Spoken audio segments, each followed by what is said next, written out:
Bonjour et bienvenue sur le podcast de Tout pour ma santé. Moi je me présente, c'est Alexandre Auffray, je suis kinésithérapeute, coach sportif je pratique les sports d'endurance depuis de nombreuses années, depuis mon plus jeune âge. Et dans cet nouvel épisode, on va s'intéresser à l'hydratation. J'ai déjà fait des épisodes précédemment sur la nutrition pendant l'effort, sur également l'entraînement du système digestif pour prévenir les troubles digestifs à l'effort. On a donc abordé très brièvement l'aspect hydratation, et c'est justement ça qui pose problème, c'est que trop souvent, lorsqu'on parle de nutrition pour les sports d'endurance, que ce soit cyclisme, trail running, course à pied, ultra, même pour le triathlon, on parle d'hydratation de façon très vague, et on vous donne certaines recommandations sans pour autant vraiment être précis et surtout vous donner les vrais conseils pratico-pratiques que vous pouvez adapter sur le terrain. Et c'est un tort. Pourquoi? Parce que en fait c'est un des éléments les plus importants pour la performance, que ce soit le jour J pendant la course, mais aussi à l'entraînement pour la bonne récupération et bien entendu pour votre santé. Donc j'ai envie de dire que si déjà à la base votre hydratation au quotidien et votre hydratation pendant l'effort, ce sont pas deux choses qui sont correctement bien régulées et surtout adaptées à vos besoins, et on va voir que c'est pas si simple que ça en soi, et ben ça risque fortement de perturber et d'avoir un impact direct sur vos perfs, votre récupération, vos risques de blessures, votre santé en général. Et c'est vraiment dommage parce que souvent c'est pas ce qu'on traite en premier. On va tout de suite intéresser à l'alimentation. Mais franchement, par expérience, je peux vraiment vous préciser que c'est sûrement la chose la plus importante à mettre en place. Et moi le premier à tort, j'ai mis de nombreuses années à me dire bah voilà, je bois plus ou moins à ma soif. Quand j'ai plus soif, je bois plus.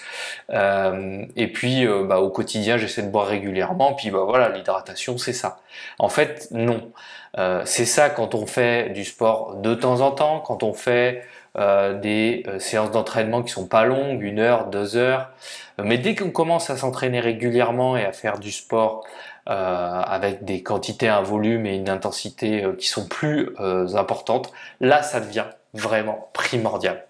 Donc là, le gros objectif de ce podcast, c'est de vous présenter tout ce que vous allez pouvoir à la fois devoir apprendre et connaître sur l'hydratation, et puis tous les conseils pratiques. Je dis bien pratiques parce qu'à la fin du podcast, vous allez pouvoir vraiment vous dire, ok, maintenant j'ai compris, au quotidien, à l'effort, je dois faire ci, je dois faire ça. Donc les règles à appliquer, on va vraiment être orienté là-dessus, et surtout je vais vous donner les recommandations à suivre avec les petites spécificités qui peuvent exister en fonction des sports. Mais on va voir que c'est surtout la durée de l'effort qui détermine le plus les différentes stratégies d'hydratation. D'accord? Donc on va juste commencer en termes d'introduction à s'intéresser à l'importance de l'hydratation en général sur notre corps, sur notre santé en tant que sportif. On sait que pour que notre corps fonctionne correctement, il faut absolument qu'on ait une bonne hydratation au quotidien, parce qu'on a entre 60 et 70% de notre corps qui est composé d'eau, et qu'on sait que une simple déshydratation légère, on va dire, qui correspond à une perte de poids de 2 à 3% suite à des pertes de sudation, de transpiration, et ben déjà on observe des performances qui sont diminuées, que ce soit physique et mentale, mais aussi un impact éventuel sur la santé et la récupération lorsque ça devient chronique. Finalement, c'est facile de s'entraîner plus ou moins régulièrement, voire tous les jours, et d'être toujours un peu déshydraté parce que pendant l'effort, on boit pas suffisamment, on compense un peu à côté, et puis voilà, on s'intéresse juste vraiment aux petites bases. Mais juste pour que vous rendiez bien compte, l'importance de l'hydratation, c'est à la fois pour déjà permettre à l'organisme pendant l'effort de se réguler, de se thermoréguler, parce que quand on fait un effort physique, on a besoin d'énergie. Cette énergie, elle est produite notamment par nos cellules musculaires, et une grande partie de l'énergie produite, elle va pas être tout de suite transmise et utilisée pour la contraction musculaire ou l'activité cellulaire, elle va être dissipée sous forme de chaleur. 80% de l'énergie qu'on produit, elle s'évapore sous forme de chaleur. Et justement, il faut qu'elle s'évapore, parce que si elle reste dans notre corps, on fait une surchauffe. Et on sait que notre corps ne peut pas fonctionner normalement s'il dépasse 38,5, 39 degrés. Pour ça que quand on a de la fièvre, on n'est pas bien, on a des symptômes importants. C'est même dangereux.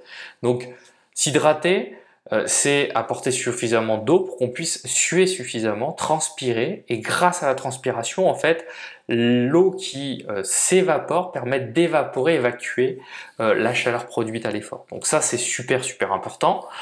Également, il faut bien comprendre que à l'effort, vous avez les contractions musculaires, la fonction nerveuse, qui sont associés à un bon niveau d'hydratation. Mais qu'il faut absolument apporter suffisamment d'eau au quotidien. On veut aussi maintenir le volume sanguin. Si on transpire trop, qu'on ne boit pas assez, on perd des liquides, mais nos réserves de liquides dans le corps, c'est ni plus ni moins que le sang, la lymphe et les liquides qui peuvent être autour des tissus conjonctifs, certains liquides qu'on peut aussi avoir, notamment par exemple, on a du liquide dans les articulations, dans le cerveau, dans tout un tas de choses. Et donc, quand on perd de l'eau, on perd une partie de ces liquides, notamment beaucoup de volume sanguin. Donc le gros objectif, c'est de thermoréguler, donc de dissiper la chaleur, pour que vous puissiez être plus performant à l'effort et que votre corps puisse fonctionner normalement. On veut maintenir le volume sanguin, pour que vous puissiez apporter suffisamment d'oxygène et de nutriments à vos muscles à l'effort également. Donc c'est indispensable pour une bonne fonction cardiaque, parce que si vous vous déshydratez, vous perdez en volume sanguin, et donc du coup votre cœur il est obligé de compenser, et pour compenser il bat plus vite, puisqu'il y a moins de volume. Et c'est pourquoi on voit souvent cette dérive cardiaque à l'effort, c'est-à-dire que quand vous commencez un effort et que vous êtes à une certaine intensité, vous courez à 12 km/h sur le plat, vous pédalez à 200 watts, vous êtes à un effort on va dire d'endurance, et vous regardez votre cardio. Si vous regardez 2 heures après à la même intensité de l'effort, vous risquez d'être à 150 pulses. Et c'est ce qu'on appelle la dérive cardiaque. Et ça, c'est souvent associé au fait qu'on n'a pas bu suffisamment, on a perdu en volume sanguin, donc du coup la fréquence cardiaque augmente pour compenser cette perte de volume sanguin. On a aussi, et ça on l'oublie, une prévention de l'infringale. Quand on s'hydrate correctement, on peut permettre de mieux optimiser l'utilisation des réserves de glucides. Parce que lorsqu'on est déshydraté, on a observé que les réserves de glucides qui sont stockés dans nos muscles, le glycogène musculaire, sont utilisés beaucoup plus rapidement. Donc on peut se heurter à la fringale et au mur du marathon plus tôt. On a forcément une meilleure récupération musculaire lorsqu'on est bien hydraté, parce que on a des tissus qui sont mieux vascularisés, on a plus de nutriments, on a tout ce qu'il faut pour apporter les bonnes cellules pour la réparation et la récupération. On élimine plus facilement, entre guillemets, les toxines, les déchets métaboliques, parce qu'on a une bonne circulation. Ça peut aussi influencer la réduction des blessures, parce qu'on sait, et on l'a observé, que la déshydratation est associée à plus de blessures musculaires, tendineuses, mais aussi plus de douleurs. Il y a des gens qui ont une douleur qui est plus intense et qui est ressentie en tout cas comme plus forte lorsqu'on est déshydraté. Et vous avez aussi un gros rôle sur la fonction gastro-intestinale. Quand on est déshydraté, pendant l'effort, mais aussi au quotidien, on a souvent des troubles digestifs associés. Donc c'est vraiment indispensable de bien vous hydrater. En ce qui concerne la performance, juste pour que vous vous rendiez compte, une déshydratation même légère, on peut observer déjà des pertes de performance. Légère, ça veut dire quoi? Ça veut dire 2% ou plus de perte de masse corporelle liée à la perte de sueur. C'est simple, si vous faites une course, que vous pesez avant la course, que vous pesez à la fin de la course et que vous avez perdu en tenant compte de ce que vous avez bu, bien entendu, vous avez perdu au total plus que 2% de votre poids de corps, théoriquement, vous avez déjà une perte des performances, une baisse des performances qui est sensible. Par exemple, en vélo, on a vu jusqu'à 11% de perte de puissance, juste avec seulement 2% de perte de poids en déshydratation.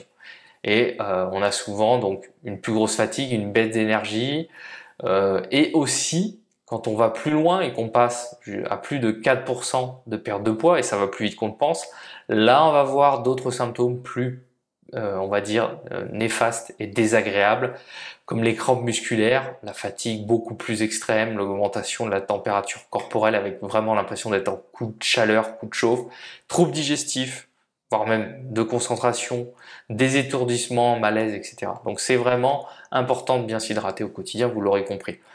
Je fais une petite aparté aussi concernant l'inverse, c'est-à-dire que il faut bien boire, mais on ne veut pas non plus boire des quantités astronomiques, donc c'est-à-dire plus que ce qu'on conseille dans les recommandations et ce qu'on va voir ici au travers de cet épisode, notamment si vous buvez que de l'eau pure, sans rien dedans, parce qu'on peut risquer de développer ce qu'on appelle l'hyponatrémie.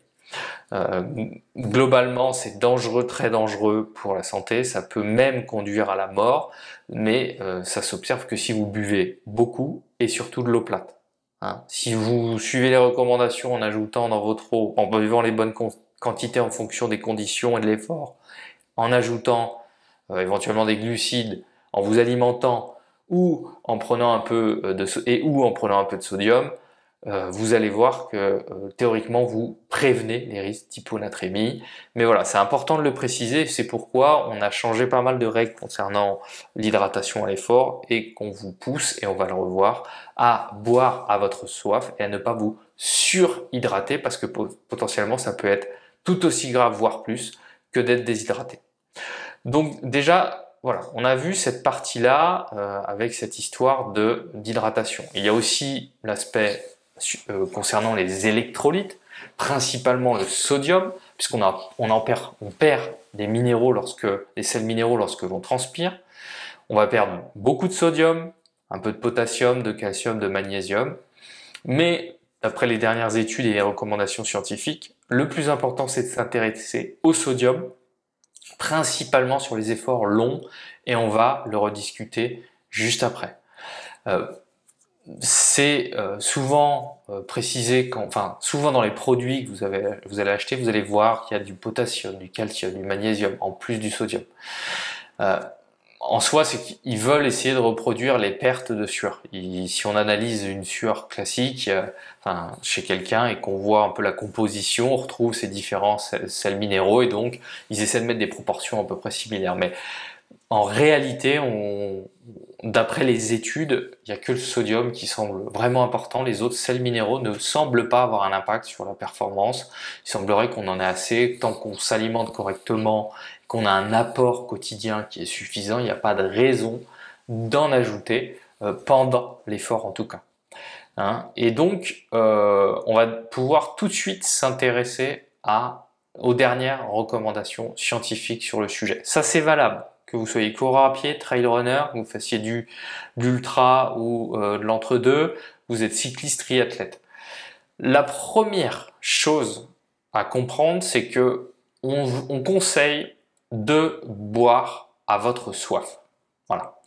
Donc ça signifie que il faut d'abord écouter votre soif. Cependant, les sensations de soif, et on l'a tous constaté, peuvent être faibles au début de l'effort. Souvent, en début de course, en début d'entraînement, on a moins soif. Donc si vous buvez à votre soif, mais vous ne faites pas des longues distances, pas plus de 2-3 heures d'entraînement, en soi, l'impact ne va pas être catastrophique, parce que vous allez quand même boire, vous allez avoir un peu plus soif après, etc. Mais si vous ne commencez pas à boire régulièrement dès les 15 ou 20 premières minutes de votre entraînement, ça peut poser vraiment des problèmes sur les efforts longs parce que vous pouvez vous déshydrater dès le début, et compenser une déshydratation à l'effort, c'est quasi impossible. Parce que l'objectif, quand on dit boire à votre soif, et c'est pour ça qu'il faut bien nuancer les choses, c'est qu'on ne veut pas que vous surhydratez, pour boire des quantités complètement absurdes au-delà de vos recommandations, enfin de vos besoins. Et c'est là que c'est bien de personnaliser votre apport en fonction de vos besoins. Et on va voir dans le podcast comment le faire. Plutôt que de suivre bêtement des recommandations, on va vous dire faut boire de tant à tant de millilitres par heure et basta. Oui, mais vous n'êtes pas monsieur tout le monde, vous êtes un sportif à part entière et donc vous avez des besoins qui sont individuels.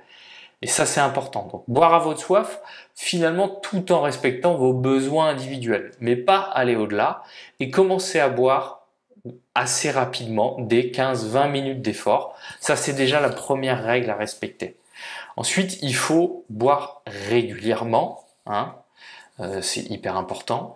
Et ensuite, vous devez personnaliser votre apport en eau lorsque vous faites des efforts de plus de 4 heures, essentiellement. Les efforts longs, les efforts très intenses, donc dès qu'on fait plus de 4 heures d'efforts, que ce soit en course à pied, bon c'est plus rare sur la route, puisque même en marathon, si on n'a pas des chronos astronomiques, on peut vite être sur cette fourchette-là, pas besoin de vous prendre trop la tête, mais en trail c'est très fréquent, sans forcément faire des ultras. En cyclisme, cyclo, ultra bike, etc., grand fond d'eau, c'est très fréquent. Et en triathlon, si vous faites de l'Ironman ou même du Half Ironman, vous pouvez là aussi être dans cette situation. Finalement, c'est très fréquent quand on fait un sport d'endurance. Là, c'est mieux de personnaliser votre apport en eau et je vais vous expliquer exactement comment faire. D'accord? Donc, on va décrire les différentes stratégies d'hydratation en fonction de la durée de l'effort. On va d'abord commencer par avant l'effort. Avant l'effort, on veut partir correctement hydraté, ça prend du sang, je ne vais pas m'éterniser là-dessus. Le plus important, c'est de boire, on conseille entre 500 et 750 ml dans les 2-3 heures qui précèdent votre effort. Voilà, pour vous assurer d'être bien hydraté.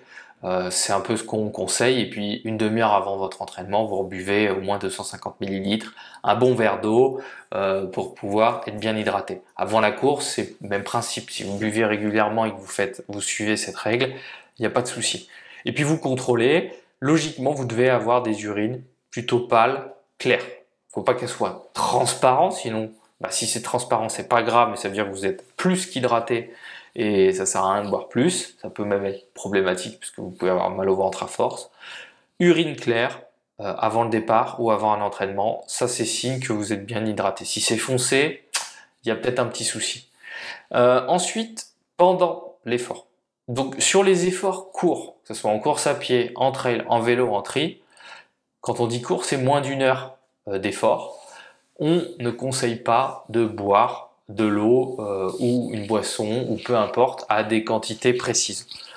Vous n'êtes pas obligé de boire. S'il fait vraiment chaud, dans des cas forte chaleur, humidité, vous prenez un peu d'eau, vous buvez à votre soif pendant votre effort. Pas besoin de mettre des glucides dedans ou des sels minéraux. Voilà, juste on boit un peu pour éviter d'avoir la bouche sèche et pour juste votre confort. Lorsqu'on fait des efforts de 1 heure à 4 heures, c'est là où ça devient différent. C'est là où on va avoir besoin de boire plus et de respecter quand même certaines recommandations, à savoir, vous allez devoir commencer par boire, on va dire, en respectant la règle de à votre soif, comme on vient de le préciser. Donc vous buvez à votre soif, mais vous essayez de boire dès 15-20 minutes d'effort. Donc, dans les fourchettes et les recommandations classiques, on recommande entre 400 et 1000 millilitres par heure. Alors pourquoi entre 400 et 1000 millilitres? Tout simplement parce que c'est très variable d'un individu à l'autre en fonction de votre sexe, votre poids, votre taux de sudation, l'intensité de votre effort, les températures, les conditions climatiques. Donc parfois vous allez avoir besoin de viser la fourchette basse, peut-être 400 millilitres, parfois la fourchette haute, 1000 millilitres, c'est variable. Ce qui fait que ça vous fait boire 100-200 millilitres toutes les 15 minutes, un poil plus, et ça vous permet d'avoir suffisamment d'eau. Donc ça c'est la première règle de base. hein. On surveille comment on se sent au niveau de la soif, on se cale sur ces recommandations. C'est bien sur des efforts jusqu'à 4 heures de durée. Au-delà, il faut être quand même beaucoup plus précis. En termes de boissons, on conseille de prendre soit de l'eau pure, soit alterner avec un peu d'eau contenant des électrolytes, un petit peu de sodium, et on va préciser juste après combien, et puis éventuellement un peu boisson de l'effort isotonique si vous le souhaitez. C'est pas obligatoire, mais c'est pas conseillé sur des efforts de 1 heure à 4 heures de ne boire que de l'eau. Au pire, mettez un peu de sel dans votre bidon, puis si vous aimez les boissons de l'effort, vous mettez un peu de boisson de l'effort. Mais si vous prenez de l'eau, un peu de sel et que vous avez une nutrition avec suffisamment de glucides chaque heure, comme j'ai pu le détailler dans mon épisode sur la nutrition pour les sports d'endurance, là ça pose pas de problème, vous n'êtes pas obligé d'utiliser une boisson de l'effort. Au niveau du sodium et des électrolytes, donc on l'a précisé, surtout c'est le sodium qui est important. Et on conseille d'apporter un apport en sodium vraiment basique, c'est-à-dire 500-700 mg par litre de liquide consommé. C'est souvent ce qu'on retrouve dans les boissons de l'effort. Voilà. On n'a pas besoin d'en prendre plus, tout simplement parce que sur ce genre d'effort, ça ne semble pas avoir un impact sur la performance ni sur les déshydratations potentielles. Dans l'idée, ça devient plus important et beaucoup plus important, et c'est là où on va prendre un peu plus de temps, d'apporter plus de sodium, éventuellement en fonction de ce que vous transpirez, sur les efforts plus longs, plus de 4 heures, notamment sur tous les ultras que vous pouvez faire en trail, sur un Ironman, sur éventuellement aussi des cyclos ou des courses longue distance comme les ultra-vélos. Donc là, voilà, on veut être plus carré. Mais pour des efforts de 1h30 à 4 heures, si vous faites juste le marathon, un peu de sodium, d'électrolyte dans un bidon ou deux, histoire d'apporter 500-700 mg par litre, peut-être un gel qui contient un peu de sodium aussi, ou deux. Voilà, vous avez rapidement suffisamment de sodium et d'électrolyte. Il y a certaines personnes qui transpirent beaucoup et perdent beaucoup de sel à l'effort, et qui, et ça c'est la particularité, parce qu'encore une fois on est tous différents, ont besoin, même sur ce genre de durée d'effort, d'avoir un peu plus de sodium. Notamment si vous voyez que vous avez vos équipements, votre sac, votre short, votre maillot, qui est complètement recouvert de traces blanches, et que votre peau aussi après l'effort, bon, c'est sûrement que vous en perdez beaucoup. C'est mieux d'en prendre un peu plus, mais c'est pas indispensable sur des efforts jusqu'à 4 heures, c'est pas dangereux, d'après les dernières recommandations scientifiques qu'on a vues, notamment le travail super intéressant d'Alan McCubbin de l'université de Monash, que je tiens à citer, parce que son étude sur justement l'apport en sodium a été hyper utile et pertinent, et nous a permis de comprendre un peu plus avec précision combien il faut en prendre ou pas. Donc sur votre effort de 1h30 à 4 heures, vous allez boire toutes les 15-20 minutes. Vous pouvez mettre un timer sur votre montre pour être certain de bien en fait penser à boire et pas vous louper. Vous buvez 2-3 gorgées, hein, en gros pour faire simple. Vous remplissez bien vos flasques, vos bidons, votre camelback à chaque ravito ou à chaque point d'eau. Vaut mieux avoir trop d'eau que pas assez, parce qu'on le regrette toujours. Et puis globalement, cette stratégie-là veut nous permettre de ne pas perdre plus de 2% de votre poids de corps sur l'ensemble de votre course ou de votre entraînement. C'est important pour vos perfs et votre récupération par la suite. Donc, c'est logiquement, d'après les études, quand on boit à sa soif, en respectant à peu près la fourchette qu'on vient de voir, les 400 à 1000 ml par heure, régulièrement dès les premières 15-20 minutes d'effort, on est censé tomber dans la fourchette de 2% de poids de corps. Ensuite, lorsqu'on va sur des durées d'effort supérieures à 4 heures, notamment pour les ultras, c'est là où ça peut ne plus suffire. Et c'est là où on peut se retrouver à perdre plus que ces 2% de poids de corps. Et là, si on perd plus, notamment si on se rapproche des 4%, voire plus, là ça devient problématique. Là on risque d'abandonner, on va surtout être complètement planté, collé.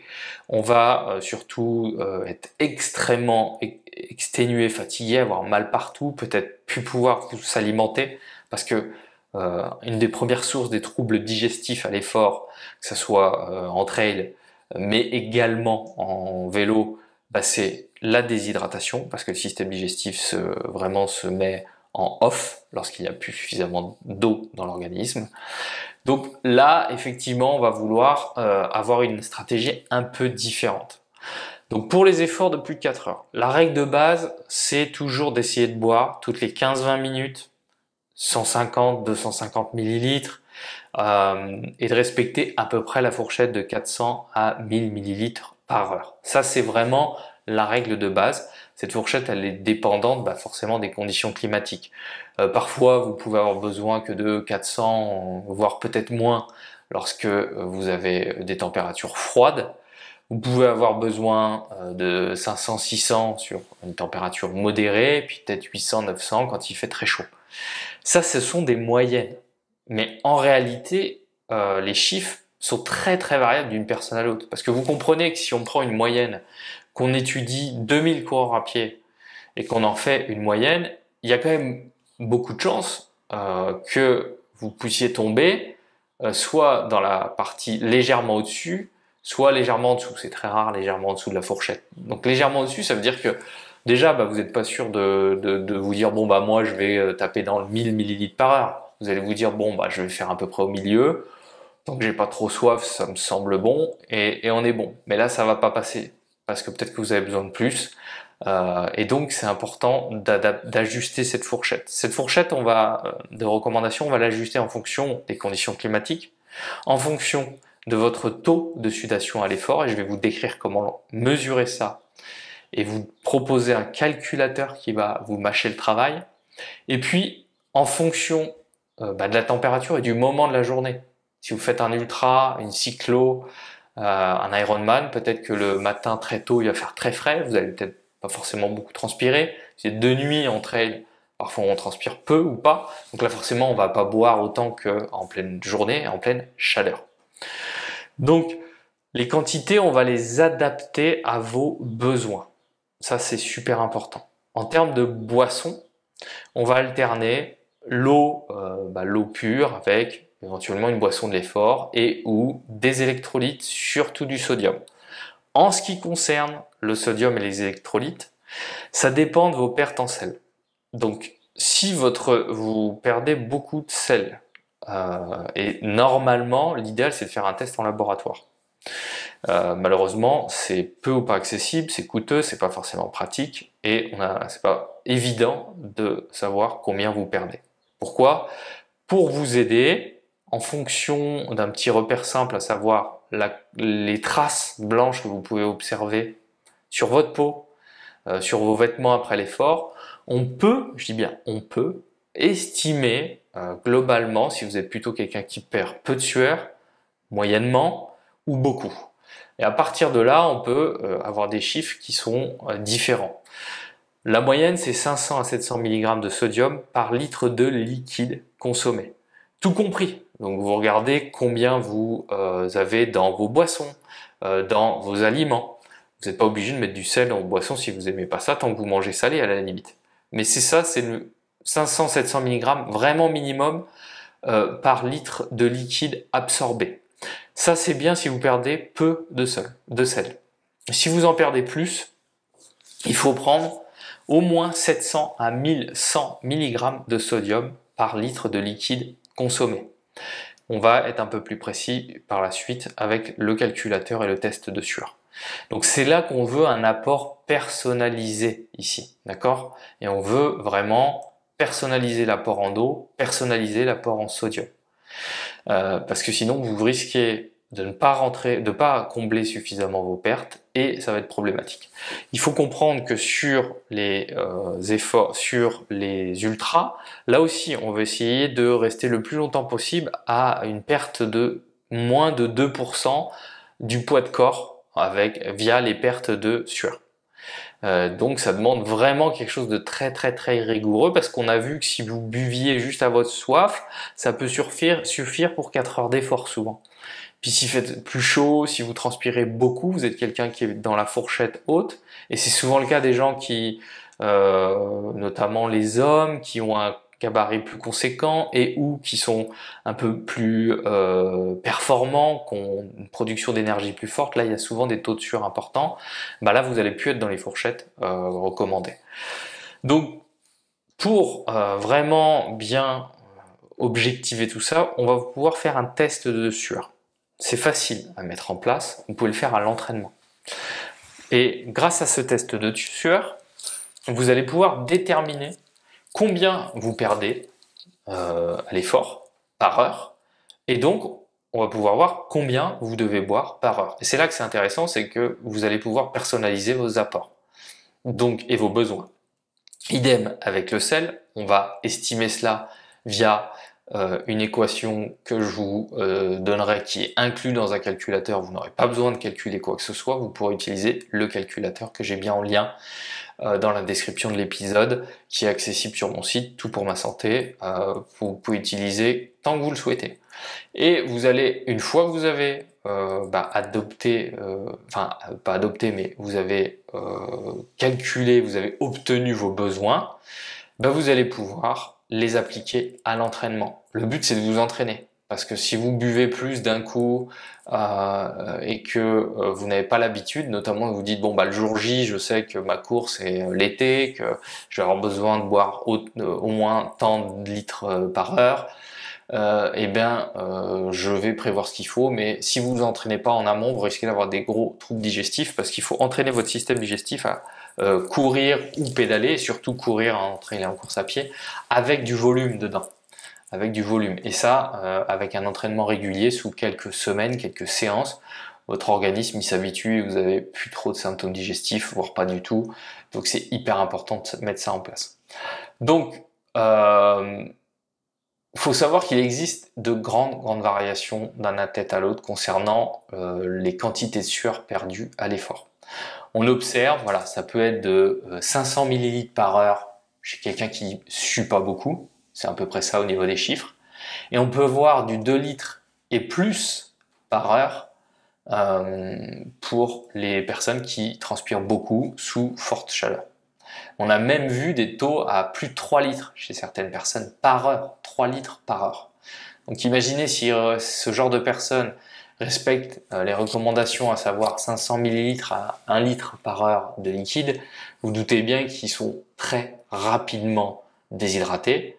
Et donc, sans un entraînement plus spécifique, c'est très difficile de boire plus que 800 à 1000 ml par heure et les absorber correctement sans avoir des troubles digestifs.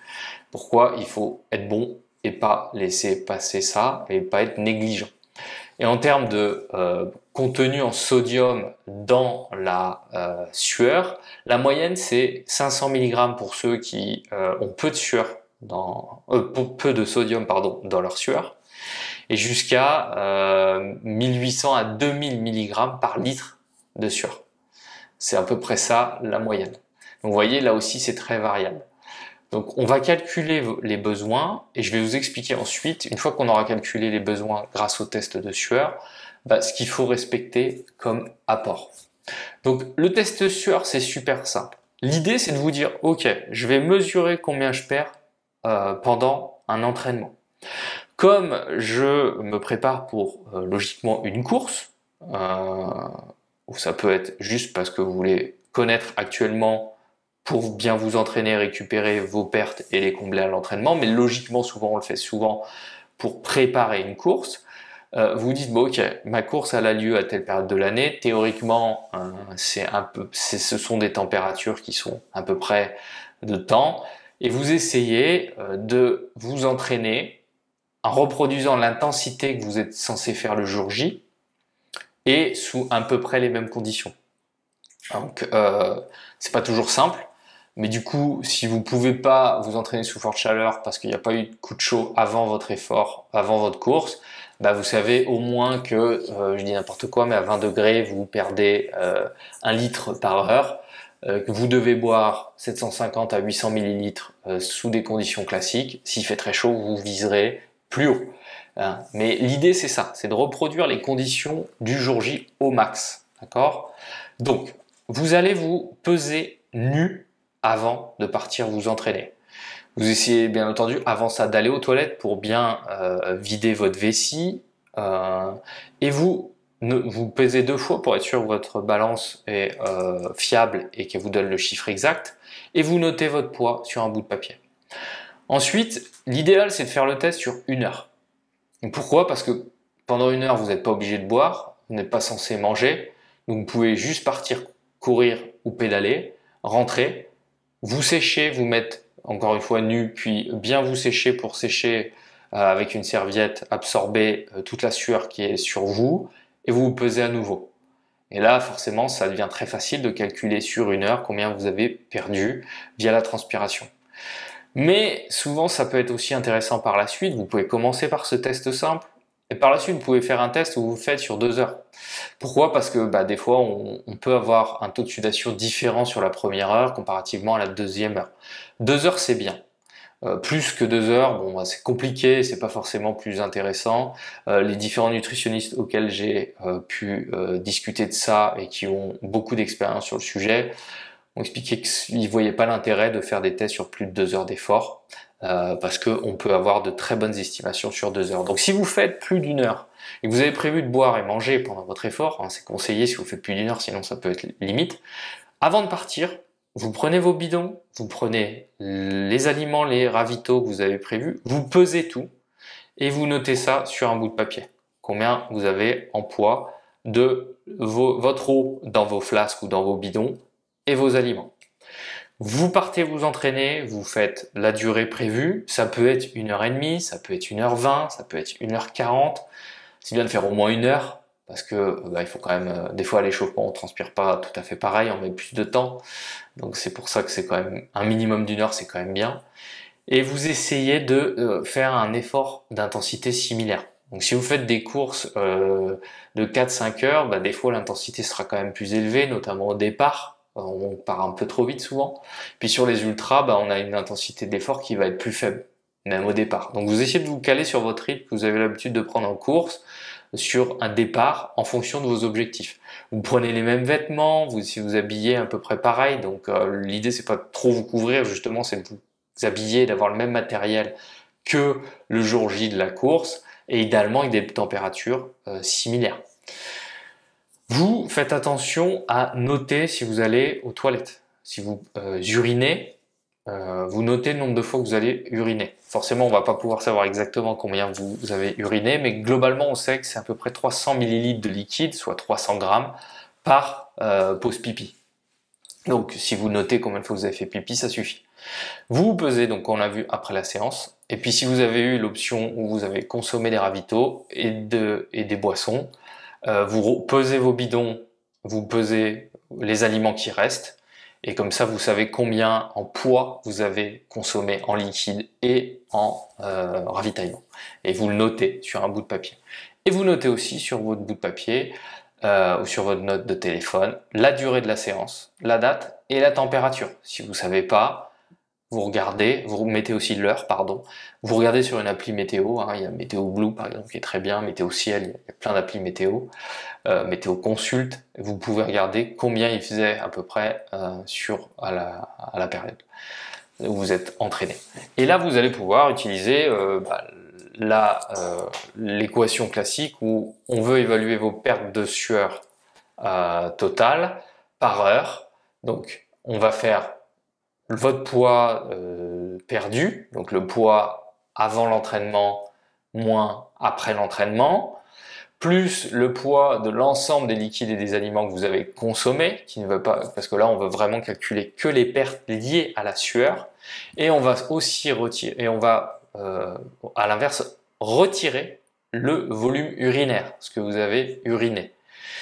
Et à la toute fin, à ce chiffre-là, on va diviser par la durée de votre entraînement. Donc si c'est 1 heure, c'est facile. Et si vous avez rien mangé et si vous avez pas fait pipi pendant l'entraînement et si vous avez rien bu non plus, c'est encore plus simple.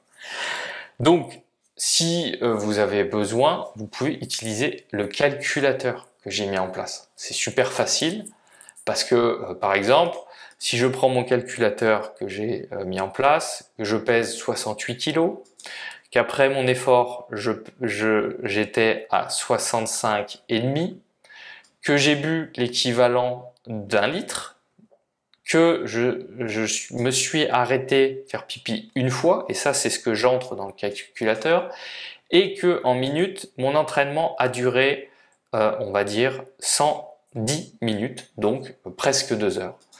Vous pouvez aussi, et c'est là que c'est intéressant avec le calculateur, ajouter dans le calculateur, si vous avez une sueur qui est plutôt très peu salée, donc vous voyez pas beaucoup de marques, voire pas du tout sur vos vêtements et votre peau après l'effort. Si votre sueur est moyennement salée, légère marque blanche après le séchage sur votre peau et vos affaires, très salée, on voyait vraiment du blanc un peu partout, sur votre sac, dans votre dos, les maillots de vélo, les cuissards, les shorts, etc.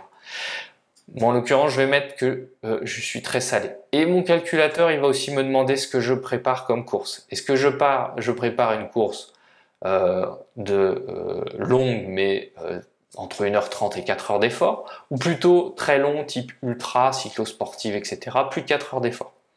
Là, je vais mettre plus de 4 heures d'effort. Je calcule mes besoins et grâce à ce que j'ai précisé, vous n'êtes pas obligé de faire le calcul vous-même si vous n'êtes pas à l'aise, vous avez le résultat. En l'occurrence, moi j'ai sur ce chiffre-là un taux de sudation. Donc ça, ce sont mes vraies valeurs. J'ai un taux de sudation à 1,75 litres par heure. C'était un entraînement que j'ai fait en zone 2, en endurance, mais assez soutenu quand même. Un 3-4 en RPE, en intensité d'effort, plutôt même 4. Voilà ce que j'ai eu sur 30 degrés en conditions externes. Et mon calculateur va me dire ce que je dois faire. Mon effort étant long, plus de 4 heures, il me conseille de boire. L'objectif, c'est de boire au moins, de combler entre 50 et 80% des pertes de fluide. Donc les pertes que j'ai eues. Ça veut dire quoi? Ça veut dire que par rapport à ce que j'ai perdu ici, je dois boire entre, si j'arrondis, entre 900 ml et 1,4 litres par heure. Voilà ce qui est recommandé à ce sujet. L'idéal, c'est de viser la fourchette haute, 80%, lorsque vous transpirez beaucoup, temps chaud, effort intense, durée d'effort, plus c'est long, plus c'est important, et plutôt la fourchette basse, à savoir les 50%, donc le calculateur vous le donne directement, lorsque vous transpirez moins, donc temps frais, effort modéré, la nuit, et si votre durée d'effort est peut-être de 5, 6, 7 heures, ça peut suffire peut-être.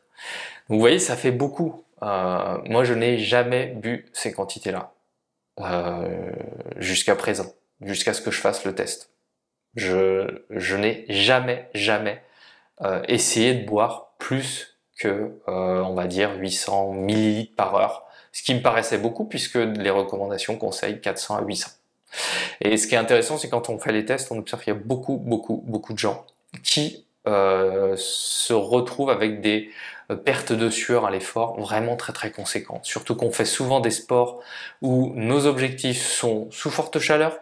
C'est souvent l'été, juin, juillet, août, septembre, que ce soit pour la course à pied, le trail, les Ironman ou le vélo, enfin le triathlon ou le vélo. Donc bon, c'est hyper important de faire gaffe.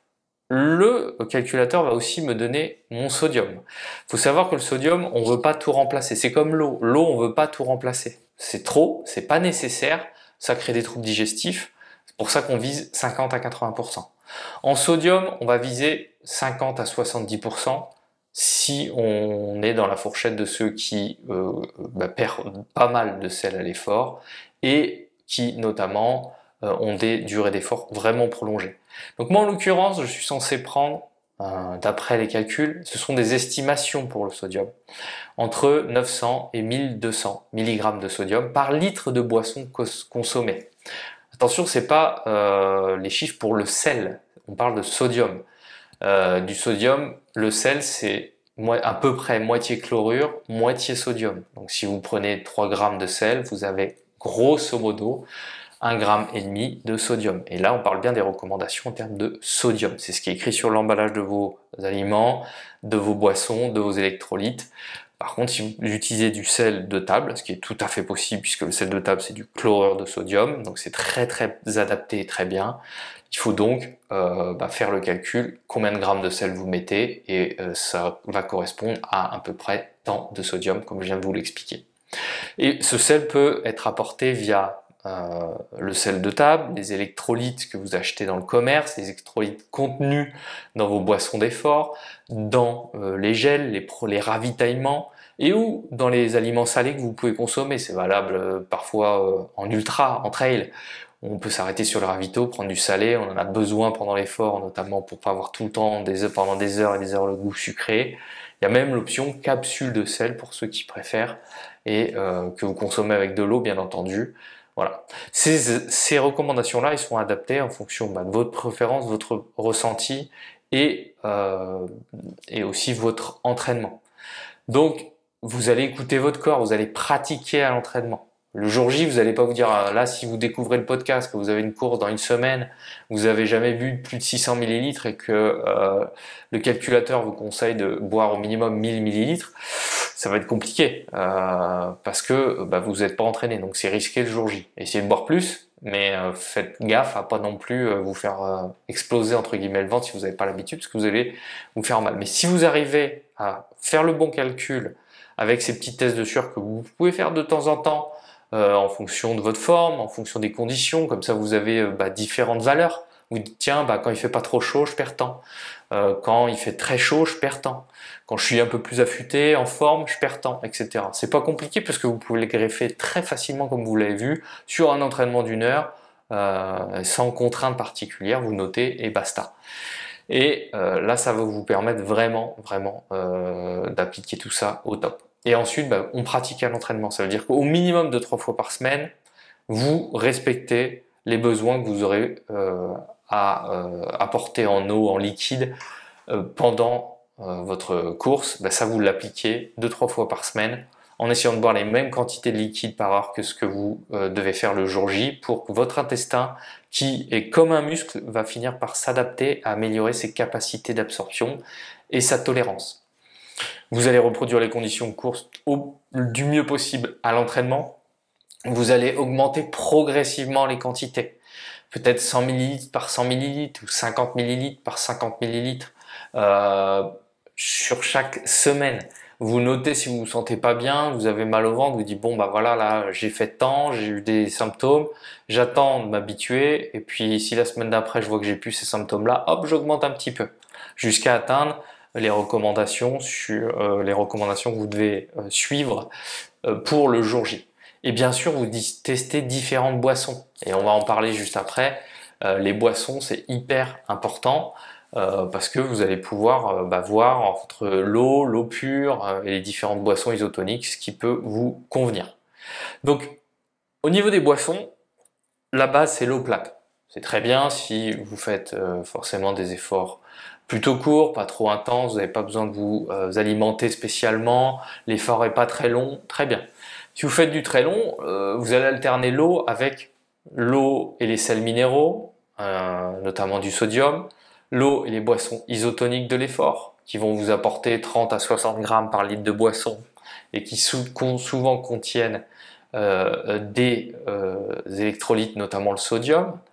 Et notamment, je vous précise, et je mets le lien dans la description, j'ai fait un article et une vidéo sur des recettes maison de boissons isotoniques de l'effort. Vous pourrez refaire la même chose que vous allez retrouver dans le commerce, mais pour 5 fois ou 6 fois, peut-être même plus, moins cher. C'est super simple et c'est tout aussi efficace. Il n'y a rien de magique dans les boissons du commerce. Vous allez voir que c'est très facile en achetant 2-3 ingrédients, vous allez refaire. Et puis surtout, vous allez pouvoir l'adapter. Les bons ratios, les bonnes quantités, même au niveau du sucré ou pas, si vous voulez que ça soit plus ou moins sucré, il y a plein de choses simples à mettre en place. C'est dans mon article et ma vidéo, le lien dans la description de l'épisode. En ce qui concerne les boissons, on peut aussi consommer des boissons salées. C'est notamment le cas sur les courses longue distance, ceinture, bouillon, soupe, pastilles de sel. Éventuellement un peu de soda, bon, faut pas en prendre de trop non plus parce que ça peut créer des troubles digestifs, mais c'est sympa d'avoir un goût différent. C'est une source de glucides, voilà, mais c'est pas la principale source pour vous hydrater à l'effort non plus.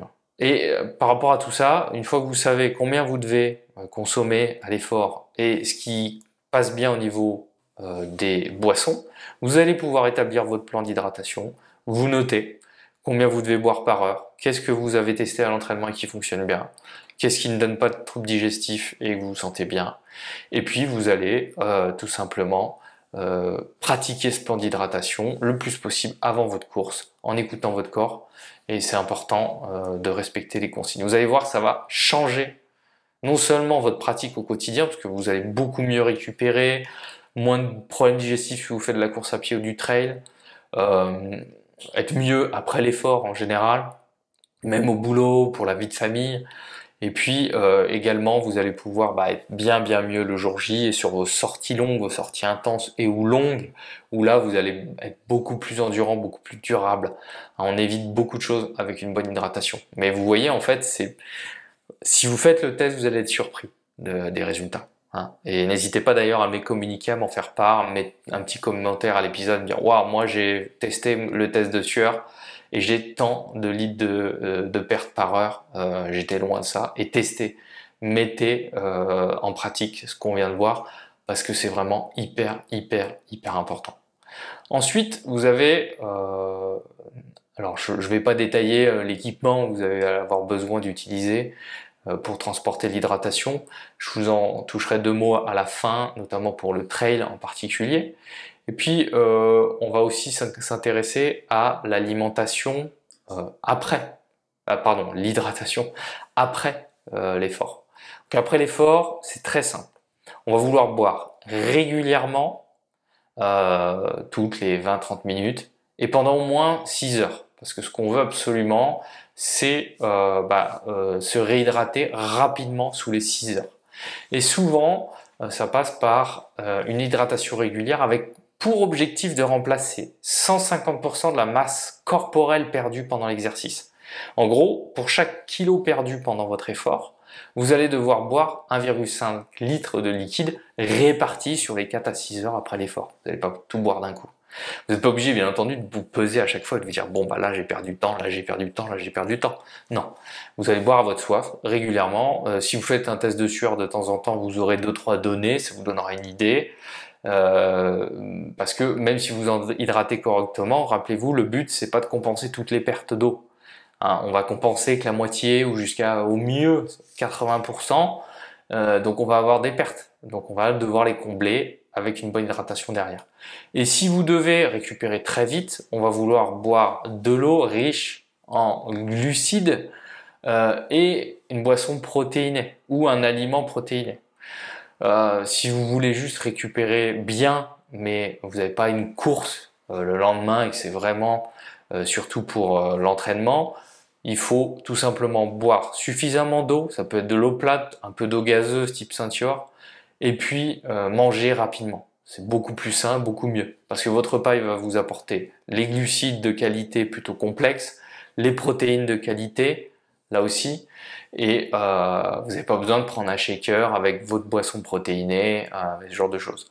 Par contre, en boisson de récup, il y a certaines boissons de récup qui peuvent être sympas à utiliser, qui sont pas forcément chimiques et qui sont très adaptées. Alors le lait et le lait chocolaté, alors, il y en a qui n'aiment pas le lait ou qui sont intolérants, donc c'est pas adapté.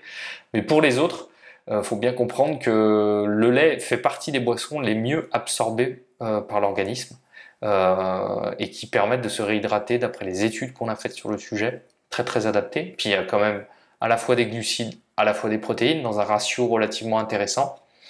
Donc, encore mieux si vous prenez un lait chocolaté puisqu'il rajoute un petit peu de sucre dedans. Ça peut être sympa en boisson de récupération si vous avez envie de tester, franchement ça vaut le coup. Autrement, il y a des jus de fruits coupés à l'eau et encore une fois les boissons protéinées du commerce, mais c'est vraiment en dernier, c'est pas plus efficace, c'est pas ça qui vous fera récupérer plus vite. Sur le sujet de la récupération, j'ai fait un épisode complet sur la récupération optimale. Je vous invite vraiment à écouter cet épisode parce que là vous avez tout, que ce soit l'alimentation, les différentes techniques de récupération qui fonctionnent ou pas, et ce sera vraiment top d'appliquer tout ça parce que ça va vous permettre de compléter ce qu'on voit ici, et donc du coup je trouve que ça prend beaucoup de sens. Globalement, pour savoir si vous êtes bien hydraté au quotidien, vous allez pouvoir tester différentes choses. Donc logiquement, vous pouvez suivre la couleur de vos urines. On considère que lorsque vous avez des urines qui sont relativement claires, donc jaune pâle, pas trop foncé, et qui sont assez conséquentes, vous faites plusieurs pipis par jour, ça reste pas espacé de 6, 7, 8 heures ou plus, c'est que souvent c'est associé, d'après les études, à un état d'hydratation qui est plutôt optimal. On commence à trouver une légère déshydratation lorsqu'on a des urines qui commencent à être plus foncées. Quand les urines sont vraiment foncées, c'est un état de déshydratation qui est plus important. Donc ça, vous pouvez tester à l'effort et aussi au quotidien. Si pendant votre course, vous voyez que vous n'arrivez plus à faire pipi et quand vous faites pipi, c'est hyper foncé, vous êtes déshydraté, c'est dangereux. Vous faites gaffe, vous ralentissez, vous réhydratez bien. Pareil au quotidien, hein, c'est pas normal d'avoir peu de pipi et puis d'être avec des urines très foncées. Donc ça, c'est vraiment le test de la couleur des urines le plus simple. Je vous ai mis une petite charte dans mon article qui est en lien dans la description. En plus du calculateur, sur la même page, vous pouvez trouver les couleurs associées pour vous donner une idée et comment utiliser le test des urines. Ça, c'est super bien au quotidien, sans se prendre la tête, super pratique, pas contraignant. Ajouter au test d'urine, vous pouvez surveiller votre poids aussi. C'est pas normal si d'un jour à l'autre vous perdez plus que 500 à 1 kg. Par exemple, vous pesez aujourd'hui, vous faites 69, demain vous faites 68, après-demain vous faites 67. C'est pas possible de perdre 1 kg de graisse ou de muscle en une journée comme ça ou sur 2 jours. C'est que là vous êtes en train de vous déshydrater et ou en plus d'être avec un taux de glycogène très bas, parce que le glycogène, lorsqu'il est stocké, il est stocké avec beaucoup d'eau. Donc forcément, on est plus lourd lorsqu'on a ces réserves de glycogène pleines, et inversement, lorsqu'elles sont épuisées. Donc ça, c'est un signe que vous n'avez pas suffisamment bu, vous n'avez pas suffisamment consommé de glucides, potentiellement. Voilà les outils à utiliser. Et pour votre hydratation au quotidien, chez le sportif, on va conseiller au minimum 2 à 3 litres par jour à répartir sur votre journée, surtout de l'eau. Ça, ce sont les règles d'une hydratation optimale quotidienne pour le sportif. Vous pouvez bien entendu dans ces 2-3 litres inclure les consommations d'autres liquides. Ça peut être les jus de fruits et légumes, les tisanes. Ça, c'est en dehors de l'entraînement. Ensuite, si vous entraînez, vous consommez 500 à 800 voire 1000 ml d'eau supplémentaire par heure d'entraînement, à ajuster en fonction donc du coup de la durée de l'entraînement, de vos pertes de sueur, de l'intensité, etc. Donc ça, c'est à vous de voir. Et puis ensuite, vous allez boire plus dans les 6 heures qui suivent votre entraînement. Et donc ça va encore augmenter un peu plus votre apport. Donc vous voyez que le 2-3 litres, c'est on va dire sur une journée normale où vous n'avez pas fait de sport. Donc déjà, c'est pas mal. Hein. Ensuite, vous ajoutez votre apport à l'entraînement et vous ajoutez encore plus après sur les 4-6 heures qui suivent l'entraînement, et ça vous fait boire beaucoup. Hein. Si vous faites, alors si je prends mon exemple, si je fais 3 heures de sport, je vais déjà boire quasiment en ce moment sous forte chaleur l'équivalent de 3 litres d'eau. Parce que je perds énormément, comme je vous l'ai précisé sur le calculateur. Donc 3 litres d'eau, déjà, je suis à ça que pendant mes 3 heures de sport. Donc si je fais du trail, j'ai 3 litres déjà qui sont partis. Ajouter à ça, si on compte tout ce que je vais boire derrière et en amont, je suis vite à 6 litres par jour, peut-être 7 litres par jour. Je n'ai pas exactement compté, hein, l'objectif c'est pas de compter au millilitre près. Et puis, pensez, voilà, si vous mangez sain, équilibré, déjà vous avez pas mal d'aliments qui sont riches en eau, les fruits et légumes frais, hein, c'est des excellentes sources d'eau, il y a des vitamines, des minéraux en plus, les soupes, les bouillons. Et on va, à côté de ça, éviter les boissons diurétiques comme café, alcool. Hein, ça, c'est ce qu'il y a de pire pour se réhydrater. Donc si vous êtes quelqu'un qui perdait beaucoup de sueur à l'effort, évitez de consommer du café juste après, c'est un diurétique. Évitez de consommer de l'alcool parce que ça favorise vraiment la déshydratation et ça risque de vous faire rentrer dans un état chronique de déshydratation. Donc il n'y a rien de pire pour la récupération sportive, également pour le sommeil notamment. Et donc, comme je vous ai précisé, on surveille la couleur des urines pour pouvoir voir si tout est ok, si on s'hydrate bien au quotidien et si tout est bon. Ensuite, l'idéal c'est de faire de penser au niveau pratique le jour de votre course, comment vous allez vous organiser en fonction des ravitaillements. En trail, on a la liste. En vélo, on sait aussi également quand est-ce qu'on peut s'arrêter ou être ravitaillé. Course à pied, sur les marathons, on peut aussi faire son petit protocole. Vous avez vu qu'en course à pied, c'est relativement plus simple, entre guillemets, puisqu'on a des recommandations plus faciles, on est moins obligé de personnaliser. mais vous allez vous regarder un peu le jour J, combien vous allez devoir courir ou pédaler sans accès en eau. Et en fonction de ça, vous voyez combien vous devez avoir comme apport par litre, par heure, en litres par heure. Et donc ça, c'est votre chiffre à respecter. Donc ensuite, faut pas vous dire, ouais, mais là, les ravitaux sont trop espacés, je pourrais pas boire assez. Vous trouvez une solution. Soit vous transportez plus, donc en trail, ça peut être l'utilisation de plusieurs flasques. Personnellement, parce que je fais l'effort depuis que j'ai fait mes différents tests, j'augmente énormément mon apport en eau et ce sera intéressant de voir ce que ça va donner par la suite. J'ai été obligé de m'adapter, de mettre beaucoup plus de gourdes, donc d'avoir un sac qui me permette et une ceinture qui me permettent sur les efforts longs d'avoir tout ce qu'il faut, d'être à l'aise avec mon équipement, mais je me suis adapté à mes besoins. Et c'est la seule chose à faire. Donc ça demande un tout petit peu d'organisation, mais il faut y penser en amont, et comme ça à l'entraînement vous pouvez pratiquer. Si vous avez besoin d'un camelback en plus, vous prenez un camelback en plus. En vélo, ça peut être le cas, hein, sur des ultra endurance très longue distance. Vous avez beau prendre des grands bidons, des fois il n'y a pas assez d'eau, hein, donc vous pouvez prendre un petit camelback en plus. Donc finalement, hein, l'important c'est de faire attention à tout simplement prévoir le bon matériel et utiliser la bonne quantité. Donc voilà, vous avez vraiment l'ensemble des informations sur le sujet. C'est dense, mais c'est ce qui va vous permettre d'obtenir vraiment un maximum de résultats. Franchement, prenez le temps de faire cette démarche, de bien vous hydrater. Au quotidien, pendant l'effort, après l'effort, en récupération. Et vous allez voir énormément de différences sur la façon dont vous vous sentez, pendant vos entraînements et encore mieux le jour J. C'est hyper important de mettre ça en place, c'est hyper important de s'entraîner à boire plus à l'entraînement en fonction de vos apports. Encore une fois, l'idée c'est de pas boire plus si vous n'en avez pas besoin de plus. D'accord? Donc ça c'est important de vraiment prendre le temps de passer par ces petits tests et voir un peu ce qui correspond à vous. Le plus important c'est votre ressenti.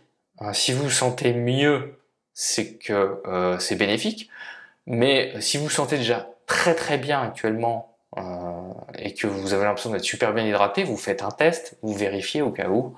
Et puis si ça correspond, vous avez moins de boulot à faire, c'est sûr. Mais franchement, pour au moins 80% des athlètes, il y a des modifications à faire. Et ce qu'on observe chez les élites, que ce soit en course à pied, en trail et même chez les cyclistes, c'est que oui, ils consomment beaucoup plus de glucides à l'effort, mais ils peuvent en consommer plus, notamment parce qu'ils boivent plus. Parce que le système digestif et l'absorption des différents nutriments est dépendant de la quantité d'eau. Hein, il y a des phénomènes bien spécifiques au sein du système digestif qui font que pour absorber, on est obligé, et aussi pour absorber les différents sels minéraux, on est obligé d'avoir un apport suffisant en eau pour assurer les bonnes fonctions digestives et une bonne absorption à l'effort comme au quotidien. Donc super important. Vous avez aussi retenu que le sodium, c'est pas forcément ce qu'il y a de plus important. Alors des fois on parle de crampes. Effectivement, on peut avoir plus de crampes si on est déshydraté. On peut avoir plus de crampes si on n'a pas consommé suffisamment de sodium sur les efforts de très longue distance. Mais retenez une chose concernant les crampes, c'est que c'est plutôt un peu un mystère dans les différentes études, dans la recherche scientifique. On ne sait pas trop comment exactement expliquer pourquoi les crampes arrivent. C'est pas forcément dû à j'ai pas pris assez de sodium, c'est pas forcément dû à je suis en carence de magnésium, pas forcément dû à ce que j'ai pas bu assez, même si ça il faut d'abord surveiller ça si vous avez des crampes fréquentes et récurrentes en course. Vous checkez bien combien vous faites en test de sueur, les besoins que vous avez à mettre en place et vous les respectez. Si ça continue, ça peut être tout simplement dû à un problème de préparation. Parce que souvent, non seulement on s'entraîne pas exactement à la même intensité que le jour J, et en plus on fait pas des efforts aussi longs. Donc le jour J, on fait quelque chose qu'on n'a pas l'habitude. Et c'est souvent pour ça qu'on a des crampes. Donc les crampes, on les a en début de saison, et on les a quand on fait pas forcément assez de sorties longues ou de préparation. Et chez certaines personnes, pratiquer du renforcement musculaire régulier aide aussi à prévenir les crampes. Voilà. C'est tout ce qu'on sait concernant les crampes et concernant les recherches scientifiques sur le sujet. À vous de tester, d'apprendre à connaître votre corps, et c'est pareil pour l'hydratation. À vous de devenir votre propre expert en hydratation. Donc finalement, la question que je peux vous poser à la fin de cet épisode, c'est quelle est la première chose que vous allez changer dans votre stratégie d'hydratation après avoir après avoir pris le temps de m'écouter au sein de cet épisode là maintenant? Qu'est-ce que vous pensez faire? Qu'est-ce qui vous paraît être le plus utile, efficace, important? Laissez-moi vos commentaires. Vous pouvez me contacter aussi directement si vous avez des questions via mon site internet toutpourmasanté.fr. Vous pouvez vous abonner bien entendu, laisser un avis sur le podcast, partager le podcast si vous avez apprécié et si vous trouvez que ça vous a été utile pour que il puisse être un peu plus connu et puis qu'il puisse surtout bénéficier, être utile au plus grand nombre de sportifs. Et puis si vous voulez soutenir mon travail, tout simplement continuez à appliquer ce que je peux vous proposer si ça vous paraît pertinent et utile. Continuez à me suivre, envoyez-moi un message si vous le souhaitez pour que je puisse répondre à vos questions, ce sera avec plaisir. Suivez-moi sur YouTube également pour des compléments et des vidéos, et si besoin, utilisez mes différents programmes d'exercice. Si vous avez des blessures et je ne vous le souhaite pas, si vous avez envie de pratiquer du renforcement musculaire en fonction de vos différentes disciplines, spécifiques pour le trail, spécifiques pour la course à pied ou spécifiques pour le vélo, j'ai développé des programmes à faire à la maison qui sont vraiment carrés, spécifiques et efficaces. Vous pouvez retrouver sur mon site toutpourmasanté.fr. Tous les liens sont disponibles dans la description de l'épisode. Donc je vous remercie pour votre écoute, votre attention et le temps que vous m'avez consacré. Et surtout, d'ici le prochain épisode, continuez à bien prendre soin de vous, à bien vous entraîner et à bien vous hydrater avec tout ce qu'on vient de voir et à appliquer les conseils et les consignes pour faire de vous un meilleur sportif, être plus performant, mieux récupérer et vous éclater, vous épanouir dans votre sport. Parce que ça, c'est le plus important et personne ne pourra le faire à votre place. À très vite.